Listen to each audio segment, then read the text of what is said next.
Today I'm going to give you a little bit of a backstory. Again, this is for Sterling Scholar Awards. I want to give you a little bit of backstory about myself and like why I picked world languages and how that applied to my first interview. So this is kind of backstory to my first interview that we can kind of understand it. If you don't care about any of this, you can just skip to my first interview and that's cool too. Like you'll probably be fine. But this will just kind of like help you out a little bit, and there is some tips in this too. So anyways. I did world languages and I focused on sign language. That was my thing. So it just so happened that my junior high offered sign language my 8th grade year. I took it. It was cool. I liked it. Continued. Ninth grade year, I had this amazing teacher. One of the coolest guys I know. Anyways, he really helped me, and he was very passionate about his job. And so when I hopped into his class, like not only was he an amazing teacher, and like I learned so much moving forward, but there's also a deaf student in the class with us, and really cool kid. So my friend, he was born deaf. His mom was deaf. He had a brother who was deaf. So there's 4 kids.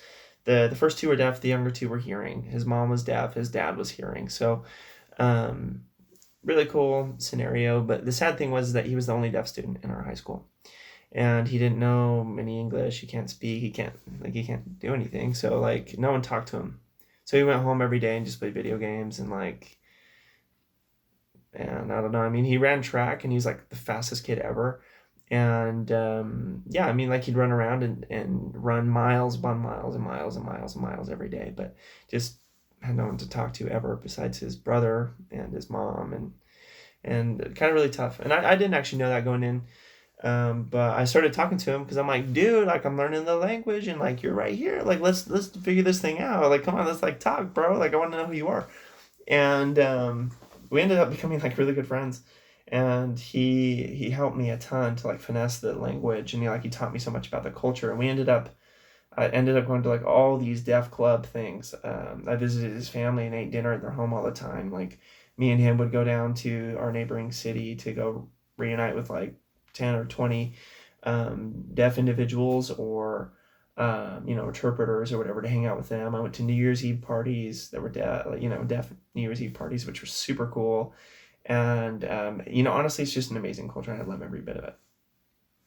Anyway, so that's what I chose for my thing, for my category. And um, and I made sure that I worked very, very hard at that. That was something I was really passionate about at the time and really tried to finesse and get good at. And I think I did pretty okay. Like honestly, I did well enough to get to the finals, so I think I did all right. About that time when I signed up for the Sterling Scholar, that was 5 years of sign language, and so I was very fluent and very good at it. Anyways, the thing is, and how this relates is, you're gonna want to be very good at your talent, and I'm assuming that's why you're doing your talent anyways. But there's always a backstory that comes with it, and I think there is a certain perspective that you can have as you look back on it and look at everything and be like, oh, okay, well, like this is where I'm at, this is where I came from, this is what these last few years have looked like, and now I can accurately describe this to someone else in the future.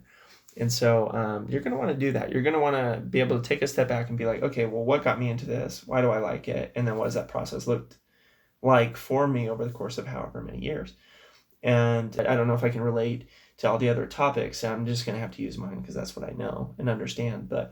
Um, but yeah, I mean, feel free to use those and take that step back to understand it, and kind of ask yourself those questions. Well, why am I doing this?